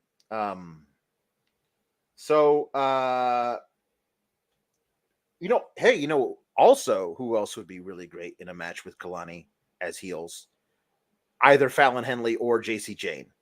Now, I like this little thing they're teasing of like, of course, the girls who've been around for years getting passed over by the rookies. And I'm like, that's cool. That's good. You do realize that your running buddy is the rookiest rookie that's ever rookied. Like Jasmine Nix just being there like, hey, are we disparaging me? Or am I like, I guess you can't really be grandfathered in. I'm granddaughtered in. I'm the only cool young one around. Is that good? But they were talking smack about all the things, and Fallon, like if you told Fallon and Kalani had beef when Fallon turned heel, I felt to me coming out of this that there was if you told me who's the first person to challenge seriously for Kalani Jordan, I probably would have said Jada Parker because she's Jada Parker. But I probably would have said Fallon Henley because she's got all that history with Kalani. And she's a heel. And like, you know what I mean? You just figured it out. We're going to get a non-finish. Fallon Henley and JC Jane are going to come beat them down. Yeah, we're going to get a tag program out of it. Mm-hmm. It's going to be newbies versus the heel veterans of NXT. Yeah. I bet that's where that's going. I feel like Izzy Dame should join up with them. That'd be a really fun group. Like that's a good. Jasmine Nix kind of like the I don't know, the hot one. I don't know what she also kicks a lot. But JC Jane and Fallon Henley as the leaders, and Izzy Dame as the heavy. That's a really good faction. You know what I mean? I like that a lot. So Shawn Spears had a match, a non-title match with Trick Williams, because we just have to have matches on the show, I guess. The NXT champion should be having matches that mean something, and this feels like a thing you did to get to this ending, which was a bad idea. The match is happening. Ethan Page is at ringside for it on commentary, and he's attacked by Oro Mensah with a huge lapse in security. And then they fight all the way to the back, and they're gone. And then later, the Beej is at ringside, and nobody can like mention him by name. Like they if we weren't watching it and you didn't hear like hubbub, you would have no idea what was going on. Like they're not meant like, oh, somebody at ring. They didn't even say somebody at ringside. They just said like nothing. As he's being held back by all the security, and he reaches over and grabs Vic Joseph's bowl of candy and throws it everywhere. Swedish fish all over the place. And then he takes the little weird cowl thing on top of it, grabs that and swings it wildly, hitting Trick Williams, who's at ringside, in the face with 1/4-inch plastic. No, and knocking him silly. And then Shawn Spears rolls him in the ring, hits the C4, and pins him. Like, this is eerily similar to what you did to Lyra Valkyria. I mean, hopefully Shawn Spears doesn't blow out his knee, and so you have no way to capitalize on that ridiculous decision to pin a fairly new world champion on your show in a non-title match, but they did it anyway. Like, the Beej, like, also being a guy that you're not allowed to name, that is like not in kayfabe, isn't signed to the company anymore. Like, I don't, again, to what end? Like, is this going to lead to Brooks Jensen getting a title match? Like, I thought that it was so heavily implied he was just going to go to TNA for a few months and then come back. It was like a really easy thing to do, and it's such an odd thing, you know? Like, weird. Yeah, it was just very chaotic at the end. Shout out to Ethan Page on commentary calling Booker a bozo. Anytime someone gets called a bozo, I'm in. It's just a funny thing to call somebody. Oro Mensah is obsessed with Ethan Page. Mm-hmm. Your security team did not do a very good job here. Mm-hmm. Mm-hmm. And that happening with our precious Beej, it's just too chaotic. It was way too much. And Shawn Spears is a damn fine wrestler. He really is. Like, I didn't get to see any of this match. I felt like I couldn't focus because of very, very chaotic, which is a bummer. Trick feels like just he's super over whenever he comes out. So I don't mean this from like his capabilities perspective. Right. Yeah. He just does not feel that important on his own show right now. Like, no. If you ask me who feels more important, like Ethan Page does, over Femi does, like he's the champ. They need to build him programs where he feels like the focal point of it. Mm-hmm. But his title run so far has been like candy jokes with Lash Legend. And you know what I mean? Like there has not been anything that they've given him that has made him feel like a champion. So yeah, they really got to figure out how to book babyface champions, because they just, other than Carmelo, it's something that they really struggle with. They really struggle with it. Mm-hmm. So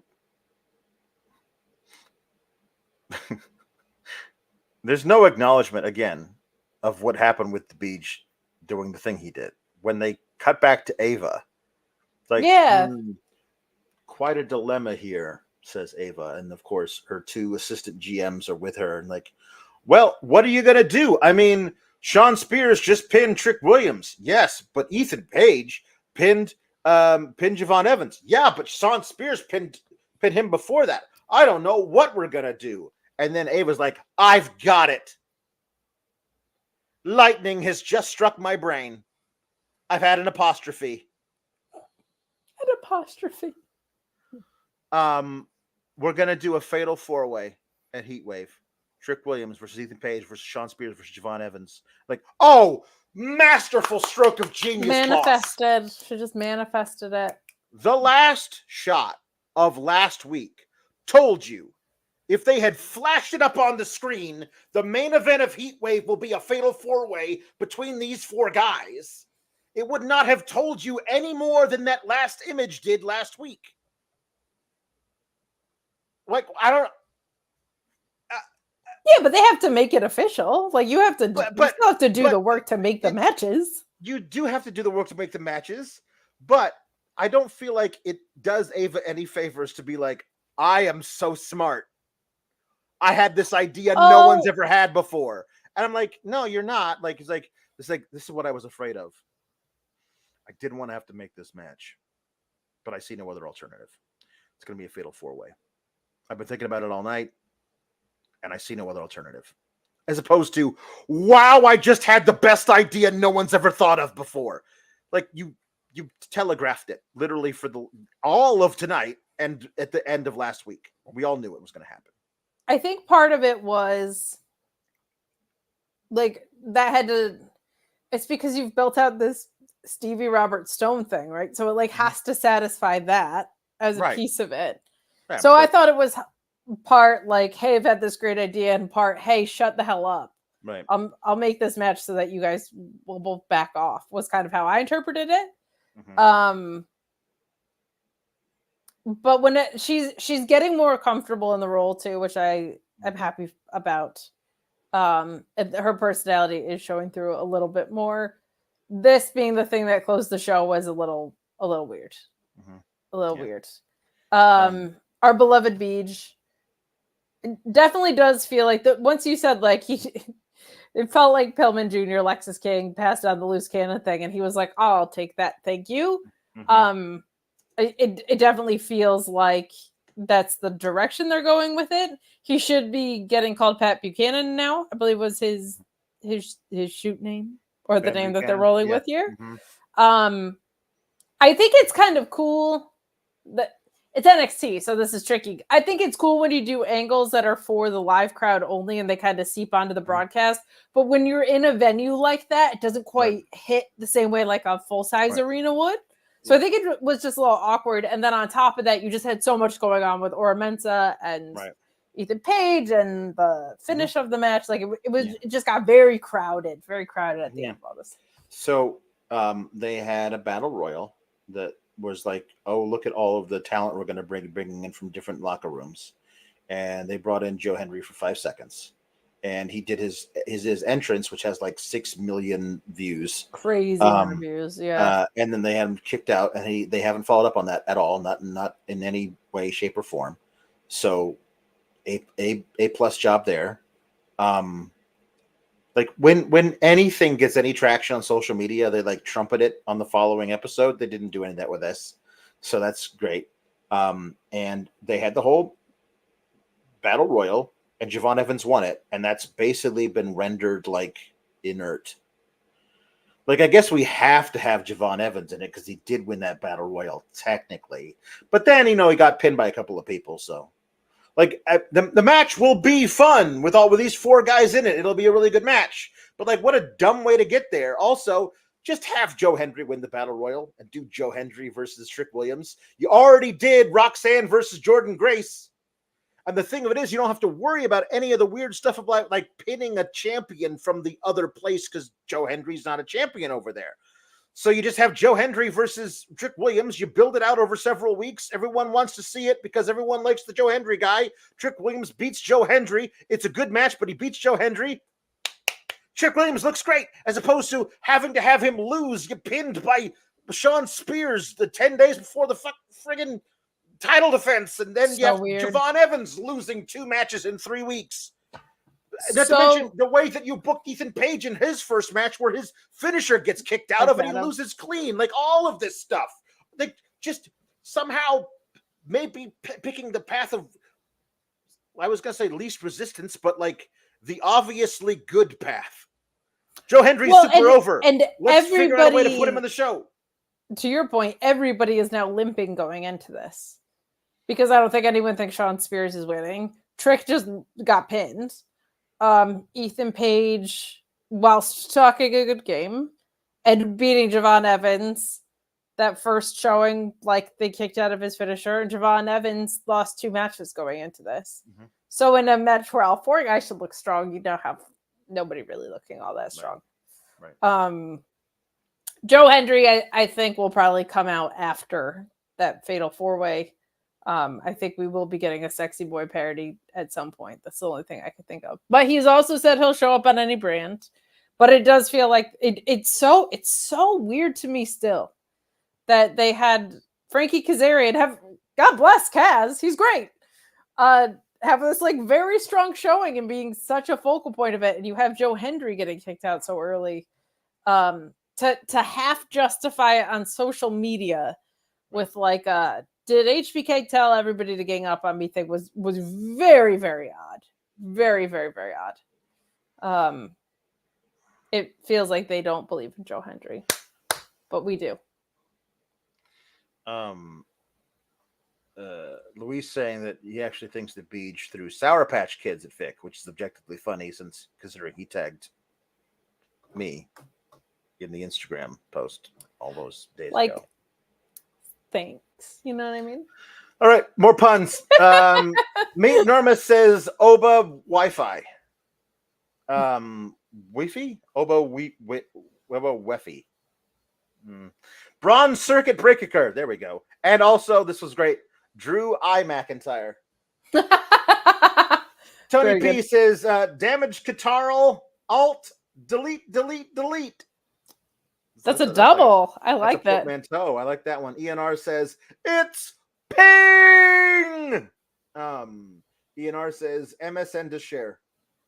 ENR says, whose house? CompuServe's house. Very good. ENR says Prodigy G. Dolan. Holy. Was Prodigy a browser? I Prodigy, remember it. Prodigy was one of the very first things you could use to get online. We had that in 1993. We thought we were in the future, baby. You were. Lieutenant Colonel Photo says Razor Ramon, like a Motorola flip phone. Razor. Oh my god, those Ramon, were so cool. We should have stopped at those. Those were great. And Chrome Booker T. Razors were so great because there's nothing like hanging up on somebody like this. Snap. Like, what? No. Chris Pereira says coding roads. Love Fro says private LAN party. Private LAN party. Bonzi Buddy Matthews. Bonzi? Bonsai Buddy? Oh god, it sounds so familiar. Love Fro says the nation of installation. And server Strickland. Very good. Lieutenant Colonel Photo says the big red answering machine with puke emojis. Lieutenant Colonel Photo says you are LA Knight. Yeah, that's very good. You ENR says, everybody's saying you are LA Knight. ENR says the Shockwave Master. Oh my god, the purple monkey was the bonsai buddy. That's right. Holy crap. I've been taken in back. I don't know who's the purple buddy. Who's the purple monkey? I don't know that one. Just keep going. Okay. ENR says duck duck go Hudson. Alpha Bill says okay, here's your Full House pun, Kate. Mr. Gladstone. Very good. Robert Gladstone. Lieutenant Colonel Photo says, I swerve when I hard drive. Yeah, I swerve when I hard drive. Lieutenant Colonel Photo says, it's a new egg. Yes, it is. Alpha Bill says, another one for Kate. Gibbler bites. Very nice. Like gigabytes. Alpha Bill says, one more for Kate. Control X it out. Just Ricardo says Control Alt Delete. Very good. And then okay, one last one, Kate from Alpha Bill. You're in big trouble, Mensah. You're in big trouble, Mensah. Okay. We only have 2 jukeboxes. Oh my goodness. Delinda sings Hot to Go by Chappell Roan. I don't know how to say that. I've seen it written, but never heard it said. We're so old. I could be the one or your new addiction. It's all in my head, but I want non-fiction. I don't want the world, but I'll take this city. Who can blame a girl? Call me hot, not pretty. Baby, do you like this beat? I made it so you dance with me. It's like 199 degrees when you're doing it with me, HOTTTOGO. Snap and clap and touch your toes. Raise your hands, now body roll. Dance it out, you're hot to go. HOTTOGO. Snap and clap and touch your toes. Raise your hands, now body roll. HOTTOGO. HOTTOGO. You can take me hot to go. HOTTOGO. You can take me hot to go. You know what? I don't want anything hot right now. I have the AC in my place. I have it down at 58 degrees. Listen, my goodness. A woman of my advanced age, I still get hot flashes. Just on top of it's 175 degrees out there. So I don't want anything hot to go. I want it cold in. That's what I want it. You and Chapel Rowan have so much in common. Is that how it's pronounced? Honestly, I have so. no idea. Chapel Rowan, I think. Chapel Rowan? Like grown? Okay, fantastic. Yeah, right. I'm hip. I like Chappelle. Like she's the Dave. Chappelle show? Yeah. Like she's Dave. Like she's Dave, the Dave Chappelle. The Dave Chappelle and the Rowan Chappelle. The Eric Rowan Chappelle. Have you heard about this? Have you seen this with the Riot Sixes? Oh my God. You know what? They give you the creeps, Linder. They're supposed to. They're designed to give you the creep. They really do. I do not know what the dance is. I've never seen this dance. What dance are you talking about? Anyway, I guess I'm done. I guess I'm gonna leave now. Hold on, I'll give you an AEW Collision report. Announced for AEW Collision: Daniel Garcia versus the Butcher. Buffalo Boys. Finally. And what they're calling the Buffalo Wars. This is terrible. Daniel Garcia should have had a match with Will Ospreay. With that Will Ospreay, I agree. Honestly, I have no idea what they're doing here. Stephanie Vaquer versus the Lady Frost. Hell yeah. Which means with Diona versus Sheeta on the same night. 2 women's matches on Collision. They're both humpers, says Luis. Let's go. This is good. All right, I'm gone. ZSJ and KOR too. Let's go. Or is that Dynamite? That might be Dynamite. Hello. Ricky! Meet Normus whilst Ricky Rainbow just sing Domo Arigato, Mr. Roboto. But I feel like I might have someone that's going to come on and do a duet with me. So we'll see. Here we go. Domo Arigato, Mr. Roboto, Mata Ahumade. Domo Arigato, Mr. Roboto, Himitsu O Shiratai. Domo Arigato, Mr. Roboto, Mahahatumade. Domo Arigato, Mr. Roboto, Himitsu O Shiratai. We are alive, full of energy. We are working with a battery now, yeah? It's nothing but mechanics. We'll play it automatically. We are anything you want to do. We are just tuned to do it. Oh, yeah. It's nothing but mechanics. We'll play it automatically. Thank you very much for your kind help. We can't live without you. La, la, la, la, la. I guess you're right. Domo arigato, Mr. Roboto. Domo, domo. Domo, domo. Domo arigato, Mr. Roboto. That him. Himitsu Ashirata, baby. That's right. I don't speak the Japanese. I worked with the Great Muta for a long time. Never picked up a stitch of the Japanese. You understand? But not a stitch, huh? I tried. Not a stitch at all. Hold on. You take it, Ricky. We are alive, full of energy. We are working with a battery now, yeah? It's nothing but mechanics. We play it automatically. Thank you very much for your kind help. We can't live without you. La, la, la, la. I guess you're right. Thank you very much for your kind help. We can't live without you. La, la, la, la, la, la. I guess you're right. Domo arigato, Mr. Roboto. Domo, domo. Domo, domo. Domo arigato, Mr. Roboto. Domo. Domo.